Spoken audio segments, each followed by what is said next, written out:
Hi friends, good morning. இது உங்கள் tape IS academy. நாம் இன்னைக்கு ஆகஸ்ட் 8 மற்றும் 9 ஆகிய 2 தினங்களுக்கான நடப்பு நிகழ்வுகள் பார்க்க இருக்கிறோம். வழக்கம் போல் இன்றைய நடப்பு கவனமாக பாருங்கள், நோட்ஸ் எடுத்துக்கிடுங்க. ஈவினிங்கில் நடைபெறக்கூடிய டெய்லி கண்டெப்ட் டெஸ்ட்டில் மறக்காமல் கலந்துக்கிடுங்க. தேர்வானது டெலகிராம் ஆப்பில் நம்மளுடைய டேப் ஐஏஎஸ் அகாடமி அப்படிங்கிற சேனல் நடைபெறும். இது வரைக்கும் யார் நம்முடைய சேனலில் ஜாயின் பண்ணாமல் இருந்தீங்கன்னு சொன்னால் உங்களுடைய மொபைல் ஃபோனில் டெலகிராம் ஆப் இன்ஸ்டால் பண்ணி மறக்காமல் சர்ச் பாக்ஸில் டேப் ஐஏஎஸ் அகாடமி சர்ச் பண்ணிங்கன்னு சொன்னால் நம்முடைய குரூப்பில் ஈஸியாக ஜாயின் பண்ணிக்கலாம்.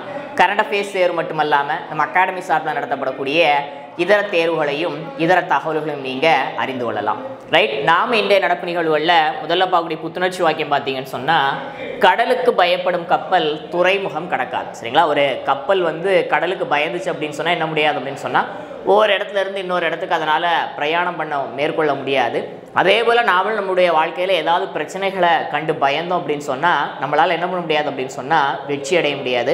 அதனால் நமக்கு வரக்கூடிய பிரச்சனைகளெல்லாம் நம்ம தாண்டி தன்னம்பிக்கையோட விடாமுயற்சியோடு தொடர்ந்து செயல்பட்டோம் அப்படின்னு சொன்னால் எப்படி ஒரு கப்பல் துறைமுகத்தை போய் சேருமோ அதே போல் நாமும் என்ன ஆகும் அப்படின்னு சொன்னால் ஒரு வெற்றியாளர்களாக மாறுவோம். சரிங்களா, பாருங்கள், கடலுக்கு பயப்படும் கப்பல் துறைமுகம் கடக்காது. சரிங்களா, ரைட். நாம் இன்றைய நடப்பு நிகழ்வுகளில் முதல்ல ஒரு சில தினங்கள் பார்க்க இருக்கிறோம். அந்த அடிப்படையில் ஆகஸ்ட் 8 உலகளாவிய அளவில் அனுசரிக்கப்பட்ட ஒரு தினத்தை தான் பார்க்குறோம். என்ன தினம் அப்படின்னு சொன்னால் இன்டர்நேஷ்னல் கேட் டே, சர்வதேச பூனைகள் தினம். அதாவது உலகளாவிய அளவில் இன்றைக்கி பெட் அனிமல்ஸ், வீட்டில் விலங்குகளை வளர்க்கக்கூடிய பழக்கம் அப்படிங்கிறது ரொம்ப அதிகமாகவே மாறி இருக்குது. உலகளாவிய அளவில் அதிகமான இல்லங்களில் வளர்க்கப்படக்கூடிய ஒரு மிக முக்கியமான விலங்குகளில் ஒன்றாக இருக்குது அப்படின்னு சொன்னால் பூனை இனம் இருக்குது. அந்த அடிப்படையில் உலகளாவிய அளவில் வீடுகளில் வளர்க்கக்கூடிய பூனையாக இருக்கட்டும், இல்லை பொதுவெளியில் சுற்றித் தெரியக்கூடிய பூனைகளாக இருக்கட்டும், அந்த பூனை இனங்களை பாதுகாப்பது குறித்த புரிந்துணர்வை மக்கள் மத்தியில் ஏற்படுத்துவதற்கான ஒரு மிக முக்கியமான தினமாகத்தான் பார்த்தீங்க அப்படின்னு சொன்னால் ஆண்டுதோறும் ஆகஸ்ட் 8 சர்வதேச பூனைகள் தினம் அனுசரிக்கப்படுகிறது அப்படிங்கிறத நாம் இந்த இடத்துல பார்க்குறோம். பூனைகள் பல வகையான பூனை இனங்கள் இந்த உலகத்தில் காணப்படுகிறது. பூனையினுடைய ஆயுட்காலம் அப்படிங்கிறது சற்றேறக்குறை 18 20 வருடங்களுக்கு மேலே பூனை இனம் வாழும். தன்னுடைய வாழ்நாளில் சற்றேறக்குறை ஒரு பூனை 150 பூனைக்குட்டிகள் வரை ஈனும் அப்படிங்கிறது குறிப்பிடும்படியான விஷயம். அந்த அடிப்படையில் பூனைகள் குறித்த புரிதலை மக்கள் மத்தியில் ஏற்படுத்தி பூனைகளை பாதுகாப்பது குறித்த ஒரு விழிப்புணர்வை ஏற்படுத்தணும் அப்படிங்கிறதுக்காக ஆகஸ்ட் 8 ஆண்டுதோறும் சர்வதேச பூனைகள் தினம் அனுசரிக்கப்படுகிறது அப்படிங்கிறத நாம் இந்த இடத்துல பார்த்தோம். சரிங்களா, அடுத்த பார்க்கக்கூடிய தகவல் என்ன அப்படின்னு சொன்னால் ஆகஸ்ட் 9 இன்றைய தினம் அனுசரிக்கப்படக்கூடிய தினம் ஒன்று தான் பார்க்க இருக்கிறோம். இந்தியாவில் குவைட் இந்தியா மூமெண்ட், அதாவது இந்திய சுதந்திர போராட்ட வரலாற்றில் வெள்ளையனே வெளியேறு இயக்கம் 1942 மிக முக்கியமான ஒரு இயக்கம். அதை நினைவுறுவதற்காக, அதாவது இந்த இயக்கம் அப்படிங்கிறது பள்ளி பாடப்புத்தகங்களையும் ஒரு சில இடங்களையும் என்ன கொடுத்துருக்குறாங்க அப்படின்னு சொன்னால் இந்த இயக்கம் 8 தொடங்கப்படுகிறது. 9 பார்த்தீங்கன்னு சொன்னால் பெரும் போராட்டமாக மாறுகிறது. மிக முக்கியமான தலைவர்கள்லாம் கைது செய்யப்படுதாங்க. அதனால் ஒரு சில இடங்களில் வெள்ளையனே வெளியேறு இயக்கம் 8 ஒரு சில இடங்களில் வெள்ளையனே வெளியேறு இயக்கம் 9 அனுசரிக்கப்படுவதாக குறிப்பிடப்பட்டிருக்கு. சரிங்களா, ரைட். அப்போ அந்த அடிப்படையில் இந்திய சுதந்திர போராட்டத்தில் ஒரு மிக முக்கியமான போராட்டமாக அமைந்திருந்த வெள்ளையனே வெளியேறு இயக்கத்தை நினைவுறுவதற்காகவும் அந்த போராட்டத்தின் போது உயிர் நீத்த விடுதலை வீரர்களை நினைவுகூறணும் அப்படிங்கிறதற்காக ஆண்டுதோறும் என்ன செய்யப்படுகிறது அப்படின்னு சொன்னால் இந்த குவைட் இந்தியா மூமெண்ட் வெள்ளையனே வெளியேறு இயக்கம் அப்படிங்கிறது ஆண்டுதோறும் ஆகஸ்ட் 8 அல்லது 9 அனுசரிக்கப்படுகிறது அப்படிங்கிறத நாம் இந்த இடத்துல பார்த்தோம். சரிங்களா, அடுத்த பார்க்கக்கூடிய தகவல் என்ன அப்படின்னு சொன்னால் நாகசாகி தினம். சரிங்களா, நம்ம ஏற்கனவே கடந்த ஒரு சில தினங்களுக்கு முன்னால் பார்த்தீங்கன்னா ஹிரோஷிமா டே பார்த்தோம். அதாவது 2ஆம் உலகப் போர் காலகட்டத்தில் 1945 அமெரிக்கா என்ன பண்ணுது அப்படின்னு சொன்னால் ஜப்பான் மேலே அணுகுண்டுகளை போடுது. அதில் முதல் நகரமாக பார்த்தீங்கன்னு சொன்னால் ஹிரோஷிமாவில் ஆகஸ்ட் 6 அதிலிருந்து 3 நாட்கள் கழித்து பார்த்தீங்க அப்படின்னு சொன்னால் நாகசாகியில் ஆகஸ்ட் 9 ஃபேட்மேன் அப்படிங்கக்கூடிய ஒரு அணுகுண்டை அட்டாமிக் பாம் என்ன பண்ணுதாங்கன்னு சொன்னால் அவங்க போடுதாங்க. லட்சக்கணக்கான மக்கள் அதனால் பாதிக்கப்படுதாங்க, இறந்து போகிறாங்க. அதனுடைய பாதிப்பு அப்படிங்கிறது இன்றளவும் நாம் இந்த உலகத்தில் பார்த்துக்கிட்டு இருக்கிறோம். அப்பேற்பட்ட சூழ்நிலையில் உலகளாவிய அளவில் தற்போது போர்கள் இன்னும் நடந்துக்கிட்டு தான் இருக்குது. அந்த அணுசக்தியை ஆக்கப்பூர்வமான செயல்பாடுகளுக்கு பயன்படுத்துவது குறித்த புரிதலை ஏற்படுத்தணும் அப்படிங்கிறதற்காகவும் போர்களில் அணுகுண்டு போடப்படுவதை தடை செய்யணும் அப்படிங்கிறதுக்காகவும் அது குறித்த புரிதலுக்காகவும் இந்த நாகசாகியில் உயிர் நீத்த அந்த நபர்களை நினைவுறுவதற்காக ஆண்டுதோறும் என்ன செய்யப்படுகிறது அப்படின்னு சொன்னால் ஆகஸ்ட் 9 நாகசாகி தினம் அனுசரிக்கப்படுகிறது அப்படிங்கிறத நாம் இந்த இடத்துல பார்க்குறோம். 1945 2ஆம் உலகப் போர் காலகட்டத்தில் அமெரிக்கா தன்னுடைய 2வது அணுகுண்டு என்ன பண்ணுறாங்க அப்படின்னு சொன்னால் நாகசாகி மீது போட்டாங்க அப்படிங்கிறது குறிப்பிடும்படியான விஷயம். சரிங்களா, நாம தன்னோட தகவல் நாகசாகியில் 2ஆம் உலகப் போர் காலகட்டத்தில் அணுகுண்டு போடப்பட்டு லட்சக்கணக்கான மக்கள் உயிரிழந்திருக்கிறாங்க. அவங்கள நினைவுறுவதற்காகவும் உலகளாவிய அளவில் அணுகுண்டுகளுடைய பயன்பாடு ஒழிக்கணும் அப்படிங்கிறதற்காக என்ன செய்யப்படுகிறது அப்படின்னு சொன்னால் ஆண்டுதோறும் நாகசாகி நினைவு தினம் ஆகஸ்ட் 9ஆம் தேதி அனுசரிக்கப்படுகிறது அப்படிங்கிறத நாம் இந்த இடத்துல பார்த்தோம். சரிங்களா? நெக்ஸ்ட் நான் பார்க்கக்கூடிய தகவல் என்னன்னு சொன்னால் ஆகஸ்ட் 9ஆம் தேதி அனுசரிக்கப்படக்கூடிய மற்றும் ஒரு தினம் international day of the world indigenous people, அதாவது உலக பூர்வக்குடி மக்கள், பழங்குடியின மக்கள் நாம் சொல்லலாம். இந்த உலகத்தில் சற்றேறக்குறைய 50 கோடி மக்கள் பார்த்தீங்கன்னு சொன்னால் பழங்குடியின மக்களாக காடுகளில் வசிக்கக்கூடிய ஆதிவாசிகளாக இருக்கிறாங்க. பல்வேறு தொன்மையான கலாச்சாரத்தை, பாரம்பரியத்தை, மொழி, குடும்பங்களை சேர்ந்தவங்களாக என்ன பண்ணுறாங்க அப்படின்னு சொன்னால் அவங்க விளங்குதாங்க. பெரும்பாலும் பூர்வக்குடி மக்கள், ஆதிவாசி மக்கள் இதர மக்களுடைய நடமாட்டம் இல்லாத ரொம்ப அமைதியான ஒரு சூழ்நிலையில் காடுகளுடைய உள்பகுதியில் வாழக்கூடியவங்களாக இருக்கிறாங்க. அந்த அடிப்படையில் அவங்க குறித்த புரிதலை உலகளாவிய அளவில் மக்கள் மத்தியில் ஏற்படுத்தணும் அப்படிங்கிறதற்காகவும் வனங்கள்லேருந்து அவங்க துரத்தப்படுவதிலிருந்து அவங்கள பாதுகாக்கணும், அவங்களுடைய வாழ்விடங்கள் பாதுகாக்கப்படணும் என்ற பல்வேறு விஷயங்கள் குறித்த புரிதலை உலக நாடுகள் மத்தியில் ஏற்படுத்தணும் அப்படிங்கிறதற்காக பார்த்தீங்கன்னு சொன்னால் ஆண்டுதோறும் ஆதிவாசிகள் தினம், பூர்வக்குடி மக்கள் தினம் இந்த ஆகஸ்ட் 9ஆம் தேதி உலகளாவிய அளவில் அனுசரிக்கப்படுகிறது அப்படிங்கிறத பார்க்குறோம். இந்த தினத்திற்கான தீம், கருப்பொருள் என்ன அப்படின்னு சொன்னால் protecting the rights of indigenous peoples in voluntary isolation and initial contact, அதாவது தன்னார்வ தனிமைப்படுத்தல் மற்றும் ஆரம்ப தொடர்புகளில் பழங்குடியின மக்களுடைய உரிமைகளை பாதுகாத்தல். சரியா? இப்போ நாம தெரிஞ்சுக்கிற தகவல் என்ன அப்படின்னு சொன்னால் உலகளாவிய அளவில் வனாந்தரங்களில், காடுகளில் மக்களுடைய நடமாட்டமே இல்லாமல் இருக்கக்கூடிய அந்த ஆதிவாசிகள், பூர்வக்குடி மக்களை பாதுகாப்பது குறித்த புரிதலை உலகளாவிய அளவில் மக்கள் மத்தியில் ஏற்படுத்தணும் அப்படிங்கிறதற்காக ஆண்டுதோறும் ஆகஸ்ட் 9ஆம் தேதி பார்த்தீங்கன்னு சொன்னால் பூர்வக்குடி, அதாவது ஆதிவாசிகள் தினம் அனுசரிக்கப்படுகிறது அப்படிங்கிறத நாம் இந்த இடத்துல பார்த்தோம். சரிங்களா? அடுத்த பகுதி தகவல் என்ன அப்படின்னு சொன்னால் தமிழ் புதல்வன் திட்டம் தொடக்கம். அதாவது இன்றைய தினம் பார்த்தீங்கன்னு சொன்னால் தமிழ்நாடு முதலமைச்சர் அவர்களால் கோவை அரசு கலைக்கல்லூரியில் என்ன செய்யப்படுகிறது அப்படின்னு சொன்னால் இந்த திட்டம் தொடங்கி வைக்கப்படுகிறது அப்படிங்கிறத பார்க்குறோம். அதாவது இந்த திட்டம் யாருக்கானது அப்படின்னு சொன்னால் அரசு மற்றும் அரசு உதவி பெறக்கூடிய பள்ளிக்கூடங்களில் 6லேருந்து 12 வரைக்கும் தமிழ் வழியில் பயின்றிருக்கக்கூடிய மாணவர்கள் இருக்கிறாங்க இல்லையா, இந்த மாணவர்கள் தங்களுடைய உயர்கல்வியை படிப்பதற்காக கல்லூரிகளில் சேரும்போது அவங்களுடைய அந்த கல்வி காலகட்டத்தில் மாதந்தோறும் 1000 ரூபாய் உதவித்தொகை வழங்கக்கூடிய ஒரு திட்டம் தான் என்ன அப்படின்னு சொன்னால் இந்த தமிழ் புதல்வன் திட்டம். சரிங்களா? இந்த திட்டத்தின் மூலமாக பார்த்தீங்கன்னு சொன்னால் சற்றேறக்குறைய 3.28 லட்சம் மாணவர்கள் என்ன பண்ண இருக்கிறாங்கன்னு சொன்னால் பயனடைய இருக்கிறாங்க. சற்றேறக்குறைய இதற்காக பார்த்தீங்கன்னு சொன்னால் 360 கோடி ரூபாய் ஒதுக்கீடு செய்யப்பட்டிருக்கு அப்படிங்கிறது குறிப்பிடும்படியான விஷயம். ஏற்கனவே தமிழ்நாடு அரசாங்கம் பார்த்தீங்கன்னு சொன்னால் 2022 இதே போன்ற ஒரு திட்டத்தை என்ன பண்ணியிருக்கிறாங்க அப்படின்னு சொன்னால் மாணவிகளுக்காக தொடங்கியிருந்தாங்க. அதாவது அரசு பள்ளிக்கூடங்களில் 6லேருந்து 12 வரைக்கும் தமிழ் வழியில் படித்த மாணவிகள் உயர்கல்வி படிப்பதற்காக கல்லூரிக்கு செல்லும்போது அவங்களுக்கு மாதந்தோறும் 1000 ரூபாய் வழங்கக்கூடிய திட்டமாக இந்த புதுமை பெண் திட்டம் தொடங்கப்பட்டது. தற்பொழுது இந்த கல்வியாண்டில் பார்த்தீங்கன்னு சொன்னால் எதிர்வரக்கூடிய கல்வியாண்டில் அந்த திட்டம் அரசு உதவி பெறும் பள்ளிக்கூடத்தில் படித்த மாணவிகளுக்கும் விரிவுபடுத்தப்பட்டிருக்குது. இப்போ இந்த சூழ்நிலையில தான் மாணவிகளுக்கு போலவே மாணாக்கர்களுக்கும் மாணவர்களுக்கும் ஆண் பிள்ளைகளுக்கும் இந்த திட்டம் செயல்படுத்தப்படணும் அப்படிங்கிறதுக்காக தமிழ்நாடு அரசாங்கம் என்ன பண்ணியிருக்கிறாங்கன்னு சொன்னால் தமிழ் புதல்வன் திட்டத்தை தொடங்கி இருக்கிறாங்க அப்படிங்கிறத நாம் இந்த இடத்துல இப்போ தமிழ் புதல்வன் திட்டம் அப்படிங்கிறது என்ன அப்படின்னு சொன்னால் தமிழ்நாட்டில் 6லேருந்து 12 வரைக்கும் தமிழ் வழியில் அரசு மற்றும் அரசு உதவி பெறும் பள்ளிக்கூடங்களில் படித்த மாணவர்கள் உயர்கல்விக்கு கல்லூரிகளுக்கு செல்லும் போது அவங்களுக்கு அந்த கல்லூரி படிப்பினுடைய காலகட்டத்தில் மாதந்தோறும் 1000 ரூபாய் உதவித்தொகை வழங்கக்கூடிய திட்டம் தான் என்ன அப்படின்னு சொன்னால் தமிழ் புதல்வன் திட்டம். இன்றைய தினம் எங்கு தொடங்கி வைக்கப்படுகிறது அப்படின்னு சொன்னால் கோவையில் நடைபெறக்கூடிய நிகழ்வுகளில் அரசு கலைக்கல்லூரியில் தமிழ்நாடு முதலமைச்சர் திட்டத்தை தொடங்கி வைக்கிறார் அப்படிங்கிறத நம்ம பார்த்தோம். இந்த திட்டம் போன்றது ஒரு திட்டம் ஏற்கனவே பெண்களுக்காக, மாணவிகளுக்காக நடைமுறைப்படுத்தப்பட்டு வருகிறது. 2004 தொடங்கப்பட்டு அந்த திட்டத்தினுடைய பெயர் என்ன அப்படின்னு சொன்னா புதுமை பெண் திட்டம். சரிங்களா? நெக்ஸ்ட் நான் பார்க்கக்கூடிய தகவல் என்னன்னு சொன்னா தேசிய அறிவியல் விருதுகள் 2024 எப்படி இந்திய அரசாங்கத்தில் பார்த்தீங்கன்னு சொன்னா பாரத ரத்னா, பத்மஸ்ரீ, பத்மபூஷன், பத்மவிபூஷன்லாம் வழங்கப்படுகிறதோ அதே போல் அறிவியல் துறை சார்ந்த வல்லுநர்களை சிறப்பு செய்யணும் அப்படிங்கிறதுக்காக இந்திய அரசாங்கம் என்ன பண்ணியிருக்கிறாங்கன்னு சொன்னால் இந்த வருஷத்துலேருந்து தேசிய அறிவியல் விருதுகளை வழங்க இருக்கிறாங்க, நேஷனல் சயின்ஸ் அவார்ட். அந்த அடிப்படையில் சற்றேறக்குறைய 10க்கும் மேற்பட்ட பிரிவுகளில் இருக்கக்கூடிய விஞ்ஞானிகளுக்கு, அறிவியல் ஆராய்ச்சியாளர்களுக்கு இந்த விருதானது வழங்கப்பட இருக்குது. இதில் 4 விதமாக விருதுகள் என்ன பண்ணியிருக்கிறாங்கன்னு சொன்னால் பிரிச்சிருக்கிறாங்க. ஹையஸ்ட் ஹானர் என்ன அப்படின்னு சொன்னால் விஞ்ஞான் ரத்னா, அதாவது அறிவியல் துறையில் வாழ்நாள் சாதனை புரிந்திருக்கக்கூடிய மூத்த அறிவியலாளர்களை, விஞ்ஞானிகளை சிறப்பு செய்வதற்காக விஞ்ஞான் ரத்னா அப்படிங்கக்கூடிய விருது வழங்கப்பட இருக்குது. அடுத்து விஞ்ஞான் ஸ்ரீ அப்படிங்கிறது அறிவியல் துறையில் சிறந்த பங்களிப்பை வழங்கியிருக்கக்கூடிய ஆராய்ச்சியாளர்களுக்கு அந்த விருது வழங்கப்பட இருக்குது. அடுத்து விஞ்ஞான் யுவா அப்படிங்கிறது என்ன அப்படின்னு சொன்னால் யங்கஸ்ட் சயின்டிஸ்ட் இருக்கிறாங்க இல்லையா, இளம் வயதிலேயே ஆய்வு பணிகளை மேற்கொள்ளக்கூடிய இளம் ஆராய்ச்சியாளர்களை ஊக்கப்படுத்துவதற்காக பார்த்தீங்கன்னு சொன்னால் விஞ்ஞான் யுவா அப்படிங்கிற பேரில் விருது ஒன்று உருவாக்கப்பட்டிருக்குது. அடுத்து விஞ்ஞான் குழு அப்படிங்கிறது என்ன அப்படின்னு சொன்னால் டீமாக ஒர்க் பண்ணக்கூடிய 3 அல்லது 3க்கு மேற்பட்ட நபர்கள் ஒன்றாக இணைந்து ஒரு டீமாக ஒர்க் பண்ணி ஒரு ஆய்வை கண்டுபிடிக்கிறாங்க, ஒரு சாதனை நிகழ்த்துறாங்க அப்படின்னு சொன்னால் அந்த டீமுக்கு வழங்கப்படக்கூடிய விருது தான் என்ன அப்படின்னு சொன்னால் விஞ்ஞான் குழு. இப்படி ஒரு 4 பேரில் என்ன பண்ணியிருக்கிறாங்கன்னு சொன்னால் இந்திய அரசாங்கம் இந்த விருதுகளை உருவாக்கி இருக்கிறாங்க. இந்த வருஷத்துலேருந்து முதல் முறையாக இந்த விருதுகள் வழங்கப்பட இருக்குது. இப்போ இந்த விருதுகளுக்கான வெற்றியாளர்கள் என்ன செய்யப்பட்டிருக்கிறாங்க சொன்னால் அறிவிக்கப்பட்டிருக்கிறாங்க. அந்த அடிப்படையில் இந்தியாவில் அறிவியல் துறையில் வழங்க இருக்கக்கூடிய மிக உயரிய விருதாக இருக்கக்கூடிய விஞ்ஞான் ரத்னா விருதுக்காக யார் தேர்ந்தெடுக்கப்பட்டிருக்கிறாங்க அப்படின்னு சொன்னால் கோவிந்தராஜன் பத்மநாபன் அப்படிங்கக்கூடிய அந்த அறிவியலாளர் தேர்ந்தெடுக்கப்பட்டிருக்கிறாரு. இவர் பிரபல உயிரி வேதியியல் வல்லுநர் அப்படிங்கிறது குறிப்பிட முடியாத விஷயம். இவருடைய பூர்வீகம் அப்படிங்கிறது தமிழ்நாட்டை சார்ந்தவர். இவர் இளம் வயதிலேயே உங்கள் குடும்பம் எங்கே பேருந்து படிச்சுன்னா கர்நாடகா பெங்களூரில் போய் அங்கே குடியமர்ந்திருந்தாங்க. அவர் அங்கே தான் படிக்கிறார், எல்லாம் பண்றாரு. ஆனால் அவருடைய பூர்வீகம் எடுத்துக்கிட்டோம்னு சொன்னா தமிழ்நாடு. சரிங்களா?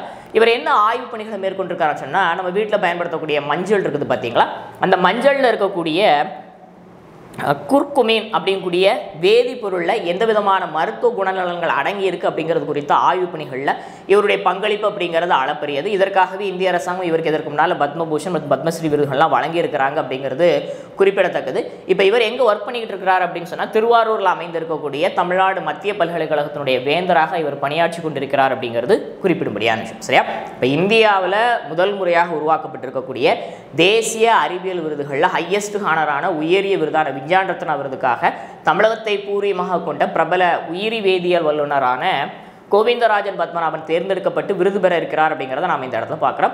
இதே போல் பார்த்தீங்க அப்படின்னு சொன்னால் ஒரு 13 பேருக்கு விஞ்ஞான் ஸ்ரீ விருதுகள் வழங்கப்பட இருக்குது. அடுத்து ஒரு 18 பேருக்கு விஞ்ஞான் யுவா விருதுகள் வழங்கப்பட இருக்குது.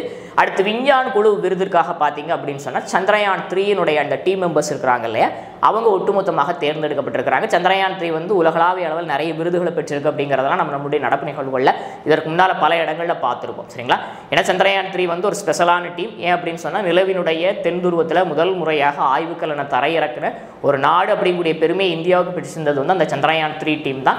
அந்த அடிப்படையில் இந்த விருதுக்காக, இந்த விஞ்ஞான் குழு விருதிற்காக அந்த டீம் தேர்ந்தெடுக்கப்பட்டிருக்கிறாங்க அப்படிங்கிறத நம்ம இந்த இடத்துல பார்க்குறோம்.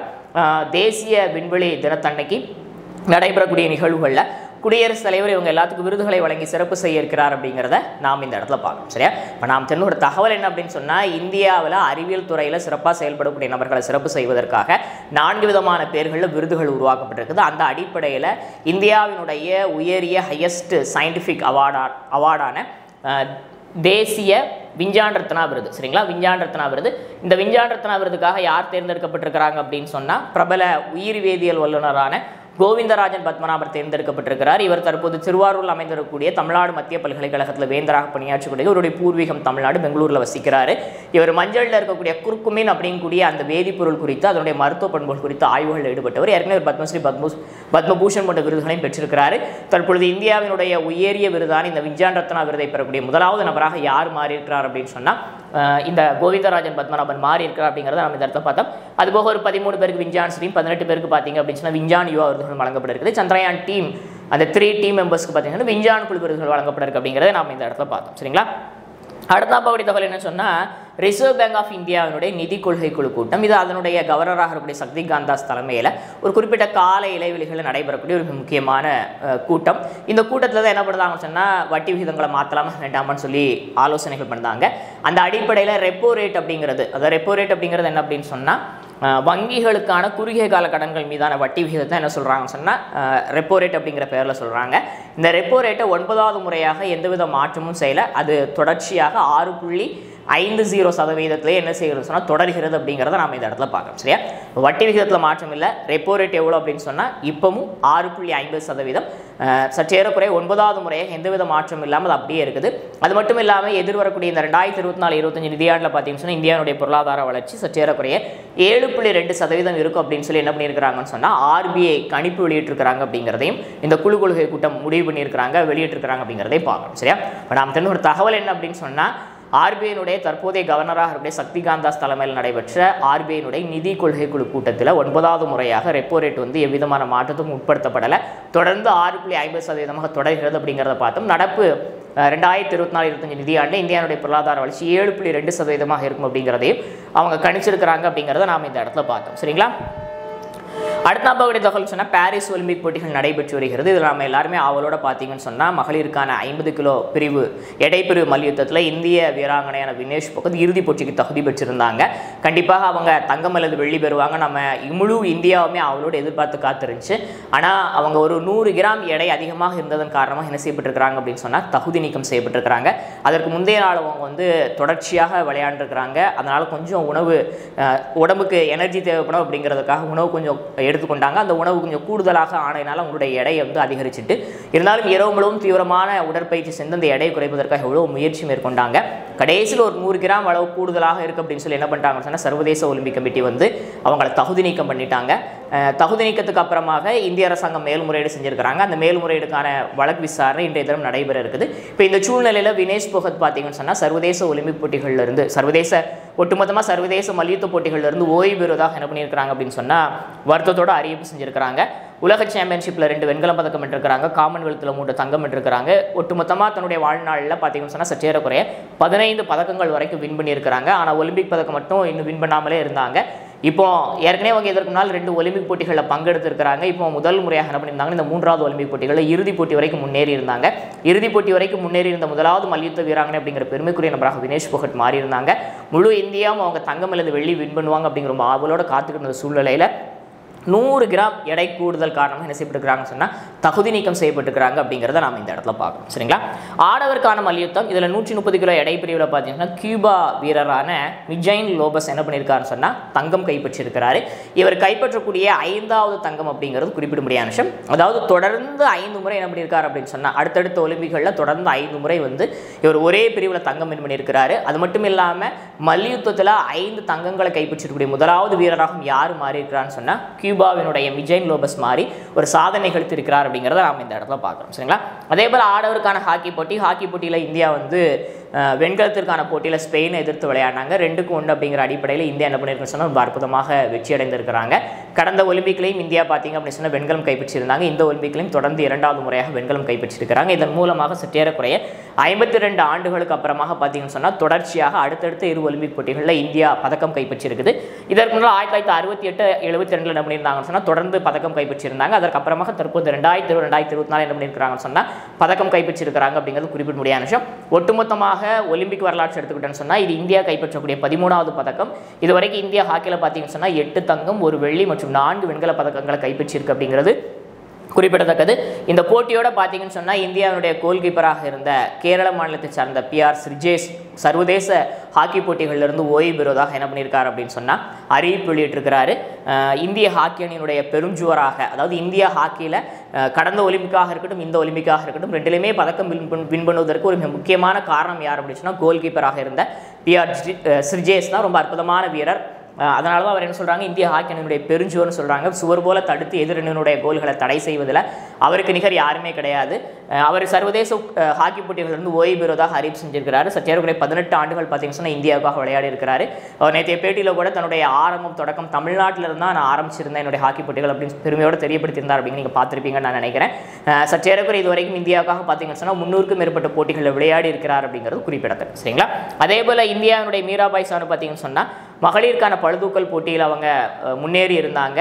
வெண்கலத்திற்கான போட்டியில் சற்றேறக்குறைய 1 கிலோ எடை கொஞ்சம் கம்மியாக தூக்குனதுனால என்ன ஆகி போச்சு அப்படின்னு சொன்னால் அவங்களுக்கு வெண்கலம் கிடைக்காமலே போச்சு. அவங்க 4வது இடம் பிடிச்சிருக்கிறாங்க. 49 கிலோ எடை பிரிவில் பங்கெடுத்து அவங்க ஒட்டுமொத்தமாக பார்த்தீங்கன்னு சொன்னால் 199 கிலோவை வெயிட்டை தூக்கி 4வது இடத்தோடு அவங்க வெளியேறி இருக்கிறாங்க அப்படிங்கிறத நாம் இந்த இடத்துல பார்க்குறோம். சரியா? நாம் தெரிந்த ஒரு தகவல் என்ன அப்படின்னு சொன்னால் ஒலிம்பிக் போட்டிகள் நடைபெற்று வருகிறது. இதில் இந்தியா சார்பில் மகளிருக்கான 50 கிலோ எடை பிரிவில் பங்கேற்று இறுதிப் போட்டிக்கு முன்னே இருந்த வினேஷ் போகட் கடைசி நேரத்தில் ஒரு 100 கிராம் எடை அதிகமாக இருந்துச்சு அப்படிங்கிற காரணத்தினால தகுதி நீக்கம் செய்யப்பட்டாங்க. அதுக்கப்புறமாக அவங்க சர்வதேச போட்டிகளிலிருந்து ஓய்வு பெறுவதாகவும் அறிவிப்பு செஞ்சுருக்கிறாங்க. இதுவரைக்கும் சர்வதேச போட்டிகளில் 15க்கும் மேற்பட்ட பதக்கங்களை இந்தியாவுக்காக வென்றிருக்கிறாங்க. ஒலிம்பிக்கில் மட்டும் அவங்களால வின் பண்ண முடியாமலே இருந்துச்சு. இந்த ஆண்டு கண்டிப்பாக அவங்க தங்கமோ வெளியோ வின் பண்ணுவாங்க நம்ம எல்லாருமே எதிர்பார்த்திருந்த நேரத்தில் அவங்களால பார்த்தீங்கன்னு சொன்னால் எந்த விதமான பதக்கமும் வின் பண்ண முடியாமல் வெளியேறியது அப்படிங்கிறது அவங்க மட்டும் இல்லாமல் நமக்குமே பெருத்த மன வருத்தத்தை ஏற்படுச்சு அப்படிங்கிறத நம்ம இந்த இடத்துல பார்க்குறோம். அவங்க இதற்கப்புறமா இனி விளையாட போவதில்லை, நான் ஓய்வு பெற போகிறேன் அப்படின்னு அறிவிப்பு வெளியிட்டிருக்கிறாங்க அப்படிங்கிறத பார்த்தோம். அடுத்த ஆடவருக்கான மல்யுத்தத்தில் கியூபா வீரரான மிஜைன் லோபஸ் பார்த்தீங்க அப்படின்னு சொன்னால் தொடர்ந்து 5 ஒலிம்பிக்கில் மல்யுத்தத்தில் தங்கம் கைப்பற்றி பெருமை சேர்த்திருக்கிறாரு. தொடர்ந்து 5 ஒலிம்பிக்கில் ஒரே பிரிவில் தங்கம் வென்றக்கூடிய ஒரே வீரர் அவர் தான். அதே போல் மல்யுத்தத்தில் 5 தங்கங்களை கைப்பற்றக்கூடிய முதல் வீரரும் அவர் தான் அப்படிங்கிறது குறிப்பிடும்படியான விஷயம். சரிங்களா? அடுத்த பார்த்தவர்கள் என்னன்னு சொன்னால் ஆடோருக்கான ஹாக்கியில் ஸ்பெயின் அணியை வீழ்த்தி இந்தியா மீண்டும் ஒரு முறை கடந்த ஒலிம்பிக்கை போலவே என்ன பண்ணியிருக்காங்க சொன்னால் வெண்கலம் கைப்பற்றிருக்காங்க. சற்றேறக்குறைய 52 வருஷத்துக்கு அப்புறமா தொடர்ந்து அடுத்தடுத்த 2 ஒலிம்பிக்கில் பதக்கம் 1968, 72 அப்புறமாக போன 2020 மற்றும் இந்த 2024 ஒலிம்பிக்லையும் இந்தியா என்ன பண்ணியிருக்காங்க சொன்னால் வெண்கலம் கைப்பற்றி பெருமை சேர்த்திருக்குது. இதுவரைக்கும் ஹாக்கியில் மட்டுமே இந்தியா 13 பதக்கங்களை கைப்பற்றிருக்கு. அதில் 8 தங்கம், 1 வெள்ளி, 4 வெண்கலம் அடக்கம் அப்படிங்கிறது குறிப்பிடத்தக்கது. இதற்கு இந்த போட்டிகளோட இந்த வெற்றியோட இந்திய கோல் கீப்பராக இருந்த கேரள மாநிலத்தை சேர்ந்த PR ஜிச்சேஸ் சர்வதேச போட்டிகள் வந்து ஓய்வு பெறுவதாக அறிவிப்பு செஞ்சிருக்கிறார். அவர் இளம் வீரர்களுக்கு பயிற்சி எடுக்கக்கூடிய பயிற்சியாளராக இந்தியாவில் நியமிக்கப்பட்டிருக்கிறார் அப்படிங்கிறத நம்ம இந்த இடத்துல பார்க்குறோம். கேரள மாநிலத்தை சார்ந்தவர் 18 வருஷம் இந்திய அணிக்காக விளையாண்டுக்கா 300க்கும் மேற்பட்ட போட்டிகளில் பங்கெடுத்திருக்கிறார். இந்திய ஹாக்கி அணியினுடைய பெருஞ்சுவராக வர்ணிக்கப்படக்கூடியவர் யார் சொன்னால் PR சிர்ஜே. சரிங்களா? அடுத்து மீராபாய் சானு பார்த்தீங்கன்னா மகளிருக்கான பளுதூக்குதல் 49 கிலோ எடைப்பிரிவில் 4வது இடம் பிடிச்சு அவங்க பதக்கத்தை நூலிலையில் தவற விட்டுருக்காங்க அப்படிங்கிறத நம்ம இந்த இடத்துல பார்த்தோம். ஒட்டுமொத்தமாக 199 கிலோ எடை அவங்க தூக்கியிருக்கிறாங்க அப்படிங்கிறது குறிப்பிடத்தக்கது. சரிங்களா? அது மட்டும் இல்லாமல் பார்த்தீங்கன்னு சொன்னால் நள்ளிரவில் நடைபெற்ற அந்த ஈட்டி எறிதலில் பார்த்தீங்கன்னு சொன்னால் இந்திய வீரர் நீரஜ் சோப்ரா வெள்ளி கைப்பற்றிருக்கிறார். இது குறித்த விஷயங்களை நம்ம நாளை வகுப்பில் டீப்பாக பேசுவோம். சரிங்களா? ரைட். நம்ம அடுத்து பார்க்கக்கூடிய நபர் யாருன்னு சொன்னால் புத்ததேவ் பட்டாச்சாரியா மறைவு. சரிங்களா? புத்ததேவ் பட்டாச்சாரியா யார் அப்படின்னு சொன்னால் மேற்கு வங்க மாநிலத்தினுடைய முன்னாள் முதலமைச்சர்கள் ஒருவர் தான். யார் அப்படின்னு சொன்னால் புத்ததேவ் பட்டாச்சாரியா மேற்கு வங்க மாநிலத்தினுடைய 7வது முதல்வராக 2001 மற்றும் 2006 ஆகிய 2 காலகட்டங்கள் இருந்தது. அதாவது 1977 2011 வரைக்கும் பார்த்தீங்கன்னு சொன்னால் சற்றேறக்குறைய ஒரு 34 ஆண்டுகள் வந்து மேற்கு வங்க மாநிலத்தில் மார்க்சிஸ்ட் கம்யூனிஸ்ட் தலைமையிலான இடதுசாரி முன்னணி தான் என்ன பண்ணாங்கன்னு சொன்னால் ஆட்சி அதிகாரத்தில் இருந்தாங்க. அப்போ அந்த காலகட்டத்தில் 2001 மற்றும் 2006 2011 வரைக்கும் முதலமைச்சராக இருந்தவர் தான் யார் அப்படின்னு சொன்னால் இந்த புத்ததேவ் பட்டாச்சாரியா. 1977 முதல் முறையாக MLA-வாக என்ன பண்ணியிருக்காரு சொன்னால் பொறுப்பேற்றிருக்கிறாரு. சற்றேறக்குறைய 30 ஆண்டுகள் அரசியலில் இருந்திருக்கிறாரு. அமைச்சராகவும் முதல்வராகவும் என்ன செஞ்சிருக்காரு சொன்னால் பணி செய்திருக்கிறாரு. இவருடைய ஆட்சியில் தான் பார்த்தீங்கன்னு சொன்னால் பெருநிறுவனங்களுக்கு வந்து நிலம் ஒதுக்கத்தில் ஏற்பட்ட பிரச்சனை அது கலவரமாக மாறுது. அதுக்கப்புறம் தான் இவங்களுடைய கம்யூனிஸ்டுகளுடைய ஆட்சி அதோட முடிவு கொடுக்குது. அதுக்கடுத்து மம்தா பானர்ஜி என்ன பண்ணுறாங்கன்னு சொன்னால் ஆட்சி அதிகாரத்துக்கு வர்றாங்க அப்படிங்கிறதும் குறிப்பிடத்தக்க. சரிங்களா? வயது மூப்பின் காரணமாகவும் உடல்நல குறைநலமும் பாதிக்கப்பட்ட புத்ததேவ் பட்டாச்சாரியா காலமானார் அப்படிங்கிறத பார்க்க ரொம்ப எளிமையான முதலமைச்சர். ஒரு சின்ன இல்லத்தில் தான் குடியிருந்தார் அப்படிங்கிறது குறிப்பிடத்தக்க. சரிங்களா? ரைட். அப்புறம் தெரிஞ்ச தகவல் என்ன அப்படின்னு சொன்னால் மேற்கு வங்க மாநிலத்தினுடைய முதலமைச்சராக 7வது முதல்வராக பதவி வகித்த புத்ததேவ் பட்டாச்சாரியா மார்க்சிஸ்ட் கம்யூனிஸ்ட் கட்சியை சார்ந்தவர். வயது மூப்பின் காரணமாக காலமானார் அப்படிங்கிற தகவலை நாம் இந்த இடத்துல பார்த்தோம். சரிங்களா? ரைட். நம்ம ரீகேப்பாக இருக்கிறோம். ஆரம்பத்தில் என்ன பார்த்தோம் அப்படின்னு சொன்னால் உலகளாவிய அளவில் மக்கள் மத்தியில் பூனைகளை பாதுகாக்க வேண்டியதன் முக்கியத்துவம் குறித்த புரிதலை ஏற்படுத்தணும் அப்படிங்கிறதுக்காக ஆகஸ்ட் 8ஆம் தேதி சர்வதேச பூனைகள் தினம் அனுசரிக்கப்படுகிறது அப்படிங்கிறத பார்க்குறோம். அடுத்து இந்திய சுதந்திர போராட்ட வரலாற்றில் 1942 தொடங்கப்பட்ட வெள்ளையனே வெளியேறு குவைட் இந்தியா மூமெண்ட் அப்படிங்கிறது ஒரு முக்கியத்துவம் வாய்ந்த ஒரு இயக்கம். ஆகஸ்ட் 8 தொடங்கப்படுகிறது. ஆகஸ்ட் 9 அந்த போராட்டம் தீவிரமடைந்து பெரும் தலைவர்கள் எல்லாம் கைது செய்யப்படுதாங்க. அந்த நினைவு தினம் அப்படிங்கிறது இந்தியாவில் ஆண்டுதோறும் 8 மற்றும் 9 ஆகிய தினங்கள் அனுசரிக்கப்படுகிறது அப்படிங்கிற பார்த்தோம். ஒரு சில இடங்களில் ஆகஸ்ட் 8 ஒரு சில இடங்கள் ஆகஸ்ட் 9 வெள்ளையனே வெளியேறு இயக்கத்திற்கான தினங்களாக கொடுத்துருக்காங்க அப்படிங்கிறது குறிப்பிடத்தக்க. சரிங்களா? அடுத்த பார்த்த தகவல் என்ன அப்படின்னு சொன்னால் 2ஆம் உலகப் போர் காலகட்டத்தில் 1945 அமெரிக்கா என்ன பண்ணுது அப்படின்னு சொன்னால் ஜப்பானில் இருக்கக்கூடிய நாகசாகி மேலே ஆகஸ்ட் 9ஆம் தேதி ஃபேட்மேன் அப்படின்னு கூடிய ஒரு அணுகுண்டை போடுறாங்க. அது அமெரிக்காவால் ஜப்பான் மீது போடப்பட்ட 2வது அணுகுண்டு. அதன் காரணமாக லட்சக்கணக்கான மக்கள் பாதிப்படைந்தாங்க, உயிரிழக்கிறாங்க. அதனுடைய பாதிப்பின்றாலும் தொடர்கிறது. அதில் உயிர்நீத்தவர்களை நினைவுறுவதற்காகவும் உலகத்தில் அணுகுண்டினுடைய பயன்பாடை ஒழிக்கணும் அப்படிங்கிறதற்காகவும் மக்கள் மத்தியில் விழிப்புணர்வும் உலக நாடுகள் மக்கத்தில் விழிப்புணர்வும் ஏற்படுத்துவதற்காக நாகசாகி நினைவு தினம் அனுசரிக்கப்படுகிறது அப்படிங்கிறத பார்த்தோம். அடுத்த ஆகஸ்ட் 9ஆம் தேதி உலகளாவிய அளவில் வசிக்கக்கூடிய ஆதிவாசிகள் பழங்குடியின மக்களுடைய உரிமைகளை மீட்டெடுப்பதற்காக அவங்கள பாதுகாப்பது குறித்த புரிதலை உலக நாடுகளிடையே ஏற்படுத்தும் அப்படிங்கிறதுக்காக என்ன செய்யப்படுகிறது அப்படின்னு சொன்னால் ஆதிவாசிகள் தினம் பழங்குடியின மக்களுடைய தினம் அனுசரிக்கப்படுகிறது அப்படிங்கிறத பார்த்து இந்த தினத்திற்கான தீம் கருப்பொருள் என்ன அப்படின்னு protecting the rights of indigenous peoples in voluntary isolation and initial contact அப்படிங்கிறது இந்த தினத்திற்கான கருப்பொருளாக அமைந்திருக்கிறது. அடுத்து தமிழ்நாடு அரசாங்கம் சார்பில் இன்றைய தினம் பார்த்தீங்க அப்படின்னு சொன்னால் கோவை அரசு கலைக்கல்லூரி நடைபெறக்கூடிய நிகழ்வுகளை தமிழ்நாடு முதலமைச்சர் தமிழ் புதல்வர் தொடங்கி வைக்கிறாரு. அதாவது தமிழ்நாட்டில் அரசு மற்றும் அரசு உதவி பெறக்கூடிய பள்ளிக்கூடங்களில் 6 to 12 வரைக்கும் தமிழ் வழியில் படித்த மாணாக்கர்கள் உயர்கல்விக்காக கல்லூரிகளுக்கு செல்லும் போது அவங்களுக்கு மாதந்தோறும் 1000 ரூபாய் வழங்கக்கூடிய திட்டமாக இந்த தமிழ் புதல்வன் திட்டம் தொடங்கி வைக்கப்பட்டிருக்கு அப்படிங்கிறத பார்த்தோம். இதன் மூலமாக சற்றேறக்குறைய 3.2 லட்சம் மாணவர்கள் பயன்பெறுவாங்க. இதற்காக 360 கோடி ரூபாய் ஒதுக்கீடு செய்யப்பட்டிருக்கு அப்படிங்கிறதே நாம் இந்த இடத்துல பார்த்தோம். சரிங்களா? இதே போல மாணவிகளுக்கான திட்டம் 2022 தொடங்கப்பட்டு தற்போது நடைமுறையில் இருக்கும். திட்டத்தினுடைய பேர் என்ன அப்படின்னு சொன்னால் புதுமை பெண் திட்டம். சரிங்களா? ஆர்பிஐனுடைய கவர்னர் சக்திகாந்த தாஸ் தலைமையில் நடைபெற்ற நிதி கொள்கை குழு கூட்டத்தில் ரெப்போ ரேட் எந்தவிதமான மாற்றத்துக்கு உட்படப்படுதல 9வது முறையாக 6.50% ரெப்போ ரேட் தொடரும் அப்படிங்கிற அறிவிப்பு வெளியாக இருக்குது. ரெப்போ ரேட் அப்படிங்கிறது வங்கிகளுக்கான குறுகிய கால கடன்கள் மீதான வட்டி விகிதத்தை என்ன சொல்றாங்க சொன்னா ரெப்போ ரேட்னு சொல்றாங்க. 2024-25 நிதியாண்டில் இந்தியாவுடைய பொருளாதார வளர்ச்சி 7.2% இருக்கும் அப்படின்னு சொல்லி இந்த நிதி கொள்கை குழு கணிச்சிருக்கிறாங்க அப்படிங்கிறதையும் நாம் இந்த இடத்துல பார்த்தோம். சரிங்களா? அடுத்து பார்த்தீங்கன்னு சொன்னா இந்திய அரசாங்கம் சார்பில் தேசிய அறிவியல் விருதுகள் வந்து இந்தியாவில் முதல் முறையாக உருவாக்கப்பட்டிருக்குது. 4 விதமான பேரில் இந்த விருதுகள் இந்த ஆண்டிலிருந்து வழங்கப்பட இருக்குது. இல்லை விஞ்ஞான ரத்னா அப்படிங்கிறது வாழ்நாள் சாதனையாளர் விருதாக வழங்கப்படுகிறது. அறிவியல் துறையில் நீண்ட நெடிய தங்களுடைய பங்களிப்பை வழங்கக்கூடிய மூத்த விஞ்ஞானிகளை கௌரவப்படுத்துவதற்காக வழங்கப்படுகிறது. இந்தியாவினுடைய உயரிய அறிவியல் விருதாக கருதப்படுகிறது. அடுத்து விஞ்ஞான் ஸ்ரீ அறிவியல் துறையில் சிறந்த பங்களிப்பு வழங்கக்கூடிய விஞ்ஞானிகளுக்கு ஆராய்ச்சியாளர் இந்த விருது வழங்கப்படுகிறது. விஞ்ஞான் யுவா யங்கஸ்ட் இளம் ஆராய்ச்சியாளர்களை ஊக்கப்படுத்துவதற்காக இந்த விருது உருவாக்கப்பட்டிருக்குது. அடுத்து விஞ்ஞான் குழு டீமாக கண்டுபிடிப்புகளில் ஈடுபடக்கூடிய குழுவினரை சிறப்பு செய்வதற்காக விஞ்ஞான் குழு உருவாக்கப்பட்டிருக்குது. அந்த அடிப்படையில் இந்த ஆண்டுக்கான விஞ்ஞான் ரத்னா விருதை பெறக்கூடிய முதல் நபராக தமிழ்நாட்டை பூர்வீகமாக கொண்ட தற்போது திருவாரூர் தமிழ்நாடு மத்திய பல்கலைக்கழகத்தினுடைய வேந்தராக பணியாற்றக்கூடிய கோவிந்தராஜன் பத்மநாபன் அவர்கள் தேர்ந்தெடுக்கப்பட்டிருக்கிறார் அப்படிங்கிறத பார்த்தா இவர் இந்தியாவுடைய பிரபல உயிரி வேதியியல் வல்லுநர் அப்படிங்கிறது குறிப்பிடும்படியாக மஞ்சளில் இருக்கக்கூடிய குர்குமின் அப்படிங்கக்கூடிய வேதிப்பொருளுடைய மருத்துவ பண்புகள் குறித்த ஆராய்ச்சிக்காக இவர் ஏற்கனவே என்ன பண்ணியிருக்காரு பத்மஸ்ரீ பத்மபூஷன் போன்ற விருதுகளை வின் பண்ணியிருக்கிறாரு. தற்பொழுது இந்தியாவினுடைய முதலாவது விஞ்ஞான ரத்னா விருதுக்காக தேர்ந்தெடுக்கப்பட்டிருக்கிறார் அப்படிங்கிறத நாம் இந்த இடத்துல பார்த்தோம். சரிங்களா? அடுத்தாக பார்த்தீங்கன்னா 13 பேருக்கு விஞ்ஞான ஸ்ரீ விருதும் 18 பேருக்கு விஞ்ஞானி விருதுகள் வழங்கப்பட இருக்குது. அதே போல சந்திரயான் 3 குழுவினருக்கு பார்த்தீங்கன்னா விஞ்ஞான குழு விருதுகள் வழங்கப்பட இருக்குது. தேசிய விண்வெளி தினமான ஆகஸ்ட் 23ஆம் தேதி டெல்லியில் நடைபெறக்கூடிய நிகழ்வுகளில் குடியரசுத் தலைவர் வந்து இந்த விருதுகளை வழங்கி சிறப்பு செய்ய இருக்கிறார் அப்படிங்கிறத நாம் இந்த இடத்துல பார்த்தோம். சரிங்களா? அடுத்து பாரிஸ் ஒலிம்பிக் போட்டிகளில் மகளிருக்கான 50 கிலோ எடைப்பிரிவு மல்யுத்தத்துக்காக இறுதி சுற்றுக்கு தகுதி பெற்றிருந்த இந்திய வீராங்கனை ஒரு 100 கிராம் உடல் எடை அதிகமாக இருக்குது அப்படிங்கிற காரணத்துக்காக தகுதி நீக்கம் செய்யப்பட்டிருக்கிறாங்க. அவங்க கண்டிப்பாக ஏன்னா அவங்களுக்கு இது வந்து 3வது ஒலிம்பிக் போட்டி, கண்டிப்பாக அவங்க பதக்கம் வெல்வாங்க அப்படிங்கிற நம்பிக்கையில் முழு இந்தியாவும் காத்திருந்துச்சு. தங்கமோ வெளியே கிடைக்கும் காத்திருந்தோம். ஆனால் இந்த சூழ்நிலை அவங்க தகுதி நீக்கம் செய்யப்பட்டிருக்கிறாங்க. அதற்கப்புறமா அவங்க சர்வதேச போட்டிகளிலிருந்து ஓய்வு பெறுவதாக அறிவிப்பு செஞ்சிருக்கிறாங்க. இதுவரைக்கும் சர்வதேச அளவில் பல்வேறு போட்டிகளில் பங்கெடுத்து 15 பதக்கங்கள் அவங்க வின் பண்ணியிருக்கிறாங்க. இதுவரைக்கும் ஒலிம்பிக் பதக்கம் மட்டும் அவங்க வின் பண்ணாமலே இருந்துச்சு. இந்த ஒலிம்பிக்லையும் அது கைகூடாமலே போயிருக்கு அப்படிங்கிறத நம்ம பார்க்குறோம். அவங்க தகுதி நீக்கம் செய்யப்பட்டதுக்கு எதிரான மேல்முறையீடு விசாரணை இன்றைய தினம் நடைபெற இருக்கு அப்படிங்கிறத நம்ம பார்க்குறோம். சரிங்களா? அடுத்த ஆடவருக்கான மல்யுத்தத்தில் 130 கிலோ எடை பிரிவில் கியூபா வீரரான மிஜைன் லோபஸ் என்ன பண்ணியிருக்காருன்னு சொன்னால் தொடர்ந்து 5வது ஒலிம்பிக் தங்கத்தை கைப்பற்றியிருக்கிறாரு. ஒலிம்பிக்கில் ஒரே பிரிவில் 5 தங்கங்களை வின் பண்ணக்கூடிய நபராகும். அதே போல் பார்த்தீங்க அப்படின்னு சொன்னால் மல்யுத்தத்தில் 5 தங்கங்களை பெற்றிருக்கக்கூடிய வீரராகவும் யார் மாறி இருக்காங்கன்னு சொன்னால் கியூபாவினுடைய மிஜைன் லோபஸ் மாறி இருக்கா அப்படிங்கிறத பார்த்தோம். ஆடவருக்கான ஹாக்கி போட்டியில் வெண்கலத்திற்கான அந்த பதக்க வேட்டையில் ஸ்பெயின் அணியை வீழ்த்தி இந்தியா என்ன பண்ணியிருக்குன்னு சொன்னால் மீண்டும் ஒரு முறை கடந்த ஒலிம்பிக்கை போலவே இந்த ஒலிம்பிக்கில் வெண்கலம் கைப்பற்றிருக்கிறாங்க. சற்றேறக்குறை 52 ஆண்டுகளுக்கு அப்புறமாக அடுத்தடுத்த ஒலிம்பிக்கில் இந்தியா கைப்பற்றிருக்கக்கூடிய 2வது அடுத்தடுத்த பதக்கமாக இது மாறி இருக்குது. இதுக்கு முன்னால் 1968, 72 கைப்பற்றிருந்தாங்க. இப்போ 2024 கைப்பற்றிருக்கிறாங்க.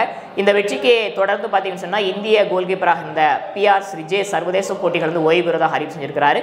இவர் கேரள மாநிலத்தில் ஆண்டு 18 ஆண்டுகள் இந்தியாவுக்காக 300க்கும் மேற்பட்ட ஆட்டங்களில் விளையாடிருக்கார். பல்வேறு போட்டிகளில் இந்தியா வின் பண்ணுவதற்கு காரணமாக இருந்த ஒரு அற்புதமான கோல்கீப்பர். அதனால இவரை இந்திய ஹாக்கி அணியினுடைய பெருஞ்சோர்னு அழைக்கிறாங்க. தற்போது சர்வதேச போட்டிகள் வந்து ஓய்வு பெறுவதாக அறிவிப்பு செஞ்சிருக்கிறாரு. இளம் ஹாக்கி ஜூனியர் பிளேயர்ஸுக்கான தேசிய பயிற்சியாளராக தற்போது நியமிக்கப்பட்டிருக்கிறார் அப்படிங்கிறத நாம் இந்த இடத்துல பார்க்குறோம்.